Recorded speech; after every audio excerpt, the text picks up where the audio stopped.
Okay, who wants to get us underway? Nizar? And so what did you make of that, and did you think the second half was better than the first when you made the changes? Yeah, I think overall we play a good game.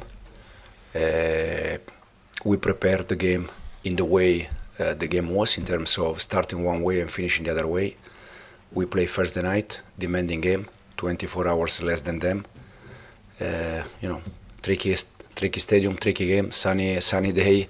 The pitch was dry. They tried to kill the tempo of the game. So for me, it was a complete game. But overall, as I said, I think we did enough to win the game. We shot more than 20 times, and probably the only thing we missed has been the goal. But overall, happy with the performance. Can you explain your selection decisions a little bit in terms of the Tottenham game as well, and the Legia Warsaw game, how you're managing your squad and why you made the selections you did? No, the reason why is because we play Thursday night, so not all of them, they were 100%. So the idea was to start in one way and to finish in the other way, and the plan nearly worked because, as you said, second half, the last half an hour, probably we create a little bit more. But I think overall the volume between first half and second half has been enough to win the game. But some people would say maybe Brentford away these days at the moment is harder than Tottenham at home. Would it not have been better to rest players maybe there? That's what some people would be asking me.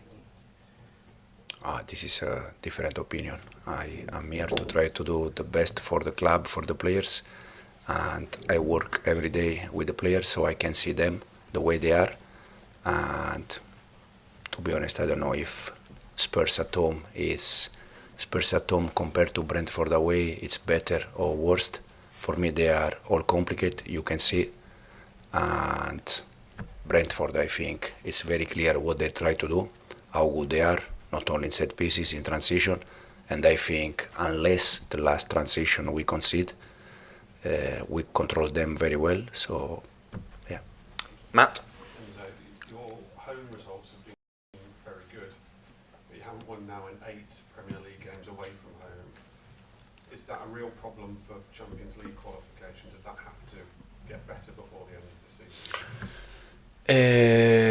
I think we start the season winning away many games. We won away games and we struggle a little bit at home. Now it's in the other way. I think to get top 4, top 5, or fight for title, you need the right balance. Probably, as you said, in this moment we struggle a little bit more to win game away. But overall, in terms of numbers, I think we are there since we start, and hopefully we can. From now on, we can win some games away, but also it's important, I think, to continue to win the games at home. But does it put pressure on your home form? Does it make it difficult going into those home games? No, to be honest, I don't prepare. For instance, I didn't prepare today game thinking, guys, it's a long time, we don't win away, we need to win away. No. Since we start, I always said the same. When you are not able to win, it's important that you don't lose. You take the point, you move the table, and as I said, I think also at this stage of the season, 24 hours make the difference, to rest energy. But this is the reason why I'm happy with the performance, because they gave everything. Can I just ask one more then? Were you annoyed by the scheduling? Do you feel it was unfair? I think so, yeah, especially at this stage of the season. But we try to adapt, and because, as I said, Thursday night game was demanding game. We said many times that when it's transition game, it's demanding, physicality demanding. So Tottenham was more transition than compared to today, for instance. But at this stage, I think 24 hours make the difference. Miguel? Just on exactly that, Enzo, FIFA implied that teams should have 72 hours between games, and they don't really follow that themselves. What sort of a difference does it make, and where do you put the blame for this? No, as you said, if there is a rule that about 72 hours, probably you need to respect that. But it's not just about today or our game. It's probably every weekend or happen many times that there are teams that they don't have rest for 72 hours and they try to adapt. At the same time, we try to do our best. The reason why first half we start in one way and second half we finish in the other way is because of that. And probably if we decide to start first half in the way we finish. Probably after half an hour, 45 minutes, the team was not physicality enough good to finish the game. So we try to find solution like today. Liam? Hi Enzo. There's been a lot of focus on Cole Palmer not scoring, but all of the attackers are struggling to score right now. And in other games, you've had Enzo Fernandez stepping up, Marco Correa scoring. But how important is it in this final stretch that you get more production from all of those attackers? No, it's will be very very important to get some more goals from the ones at front. But again, I think we are 3 or 4 scoring goal of the Premier League. So I don't have the feeling that this team need to score more goals. And also when we don't score like today, we shot more than 20 times. So I think the question is, for sure, we want more goals from the players at front, even from set pieces in general. We want to score more goals. But I don't think it's the reason why. I don't think it's a problem in terms of we are top 3, top 4 in terms of scoring goal. We create chances every game. Probably we struggle to create chances in 1 or 2 games, but the reason why was also because we play without a 9. If you remember, the last 4 or 5 games ago, we struggled to create chances, but it's also normal. Now with the Nico back, I think we are creating, but at the same time, we are scoring goal. And hopefully, when you shot more than 20 times, hopefully next time we can score. Sometimes you need 2 shots and you score. It's like this. Jacob? Enzo, it's been a while since Christopher Nkunku got a chance to play up front. It seemed like he struggled to take that one. What do you put it down to? Is it just the type of game, or do you sense a lack of effort? No, I think it's just a game. I don't think it's like effort, because at the end I can see Christo every day and he's working well. Sometimes probably he wants to give more during a game and he struggle a little bit, but for sure I don't think it's a lack of, as you said, effort, exactly. Dom? Can I also ask about Nkunku, please? Because, you brought him off at half-time. It felt like he struggled a little bit in terms of his hold-up play, and when Jackson came on, his hold-up play felt better. I mean, did you feel that difference when Jackson came on? Why do you think that Nkunku struggled a little bit with that today? As I said, we planned the game in this way, to start in one way and to finish in different way. So we also think that probably after 45 minutes, 1 hour, our team was getting better and better, and they probably, because we try to keep the ball, they run, and after 45 minutes, 1 hour, they could be tired. So we expect to improve in the second half. And then in terms of Christo, I always say the same. When they work hard and they give everything, it's not a problem. And we'll finish last question here, please. Not an obvious question, but could you sum up how important it is for Chelsea to qualify for the Champions League next season? If I'm aware of that. How important is it? How important? How important? Yeah, no. It's for sure will be very important. I said since day one that our duty, our target is to bring this club where this club has to be. That is Champions League, and I think since day one, since we start, we have been there, always top 4, top 5. For part of the season, we were second. So I think since day one, we are there, and hopefully we can finish there. Okay, thanks guys. Thank you. Thank you.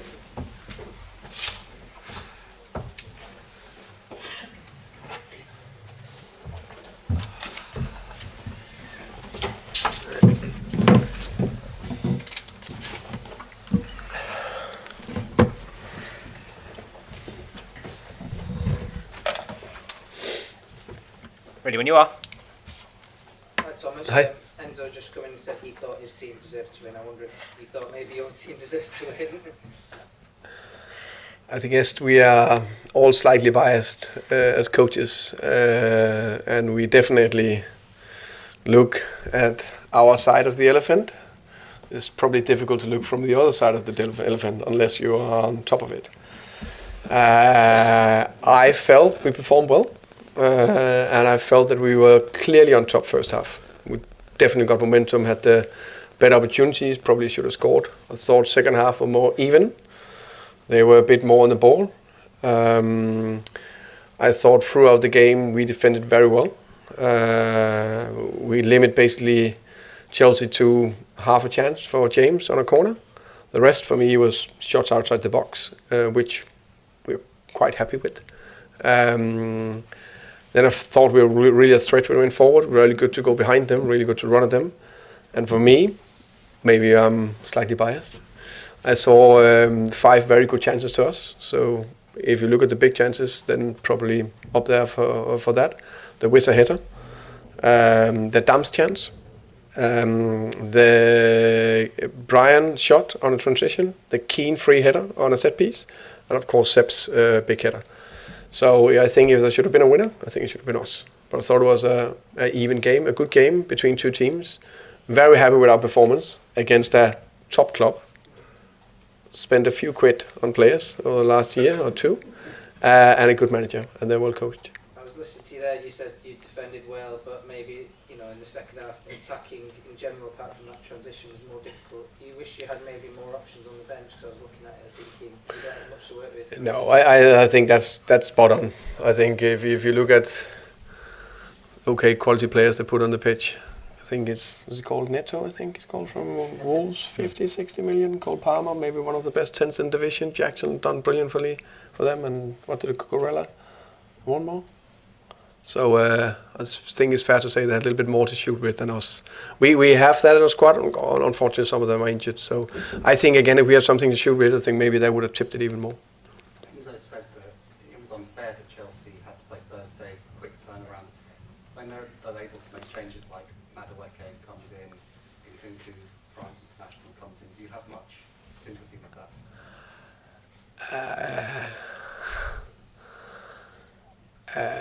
I think that must be his opinion.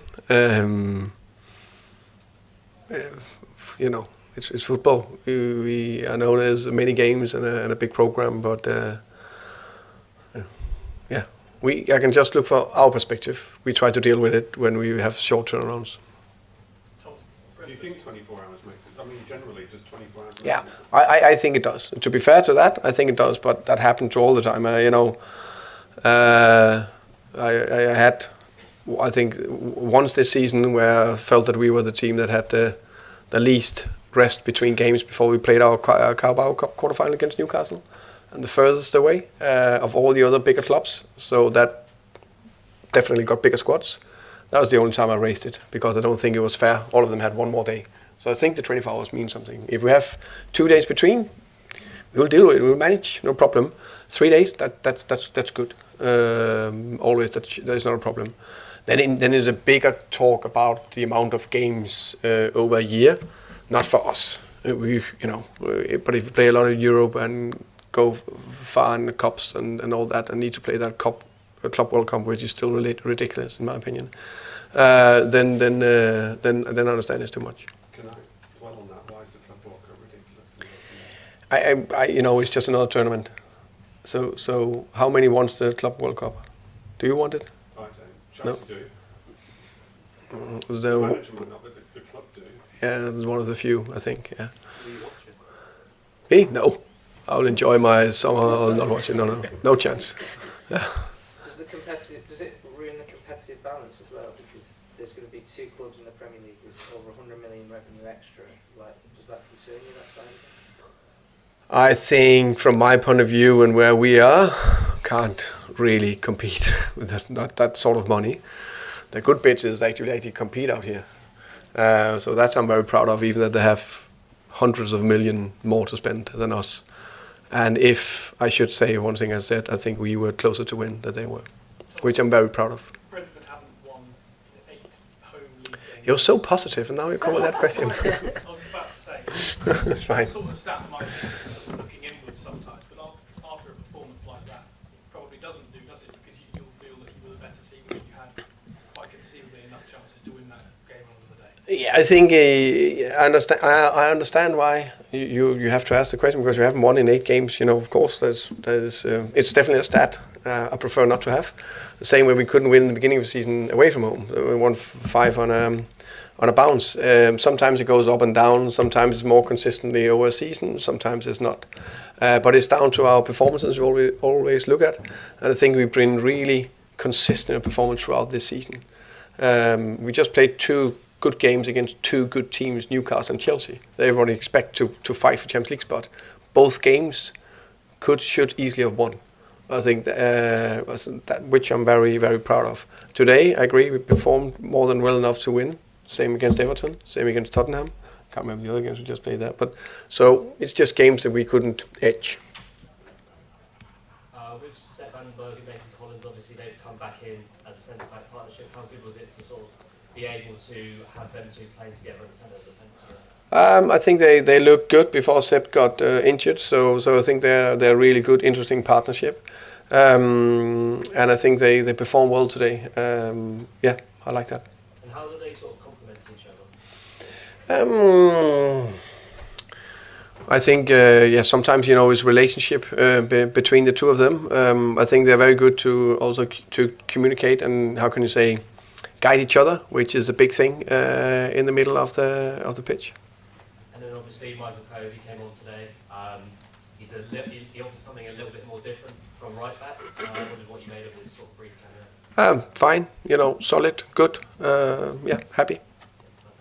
Thomas, just on the wider subject of the calendar, do you think it is affecting football negatively now? I mean, do you find that when you play teams who have been in Europe, or because there's a lot of talk as well about how this Premier League season even is beginning to feel a little bit flatter. I don't know what the right thing is. What is the perfect calendar?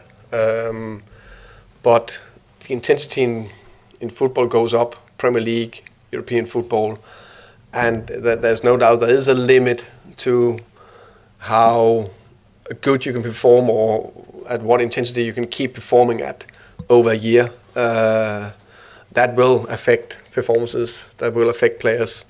That will give more injuries. Do we need bigger squads then or not? Or do we need to find a better calendar? I don't know. One thing for sure, we can't keep adding. Doesn't work. Thomas, did you feel a bit kind of disrespected that Chelsea left out Palmer and Jackson today? No, I guess they got their reasons. Yeah. Did you look at the team sheet and think, oh, what's on the derby? No, I think Nkunku is a very good player. Jusper Hall is a very good player. They played then James and Gusto instead of Cucurella. Tosin, it's just a strong squad. I think it fit with what we talked about. There's a lot of games. You need to try to balance your team. I guess that I haven't asked Enzo, but I guess that's why I try to do. Okay. Thank you, everybody. Thanks, guys. Thank you.